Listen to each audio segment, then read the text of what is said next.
What's good, everybody? Looks like we got a patch update for Tainted Grail. So without wasting any time, let's get right into these patch notes. Fixed the quest section displaying when there was no active quest in the quest log. Fixed an issue where quest or item notifications were sometimes missing. Fixed the item list and gamepad navigation after consuming food or potions in the bag. Fixed tooltip refresh for currently hovered items in the hero's storage. Tooltips and equipment now update correctly after equipping an item. Some of the gear and equipment share similar icons, so I'm glad they fixed the storage issue. I couldn't tell what I was storing or what I was withdrawing half the time. I wish I had a before and after to show y'all, but if you know, you know. Okay, next. Fixed blinking UI graphics. Fixed incorrect state of the large UI option on the Cloud Conflict pop-up. Fixed displaying journal graphics. Fixed displaying fishing rod tutorial on gamepad. Fixed saving fishing entries in the journal. Now for gameplay.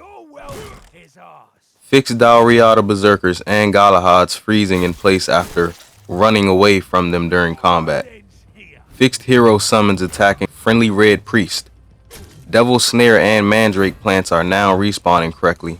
Filling Bayor's heart with player's energy now costs 30 max HP instead of 40. Wow. Literally the day after I did that quest. That's crazy. So y'all gonna compensate me for my 10 HP, right? Changed Arcanus Sword damage gain per upgrade level. If you have only one hand at your disposal, you will gain the one-handed variant of Giant's Grudge. Fixed Bromar no faces attacks being unblockable and unparryable. Fixed having item encumbrance debuffs even when within the limit after save load. Weird Stalker will now stalk you more. He was a bit too eager for a fight. He is now much slower outside of combat. Fixed unnatural focus talent not slowing down time correctly. Now for technical.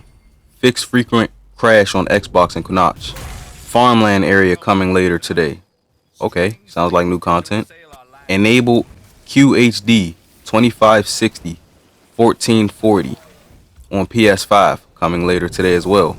And this is as of May 30th. Improve performance on PS5 Pro. When saving fails for any reason, the failed save will now be removed.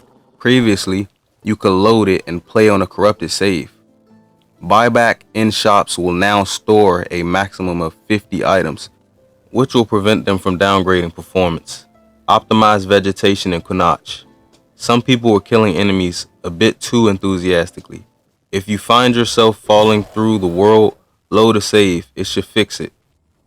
Fix visual artifacts of weird barriers.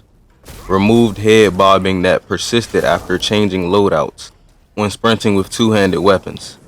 Caradoc and other NPCs should no longer blur when the player camera was not moved for some time in dark conditions. As weird as that was, it was not intended. Blood transfusion and life transfusion spells, optimization and fixes. Steam.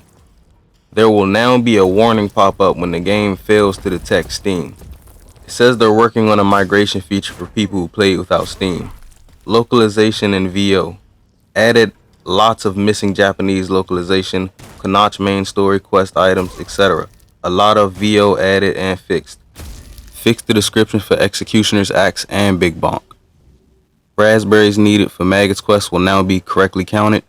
You will now be able to exit Deidre's basement correctly. Fixed quest, Forked Path. If the player collected Matron's insignia before getting the quest. Fixed quest, The Trial. If the player killed the beast before talking to Kajil. Fixed quest, Forked Path, where you couldn't continue the quest after finding the novice's body. Added missing rewards to a few quests. Fixed Niante quest line being impossible to continue. This should fix retroactively, so she should have the correct dialogues now. Now do me a favor, if you want more Tainted Grail updates, hit that like, comment, and sub. Catch y'all in the next one.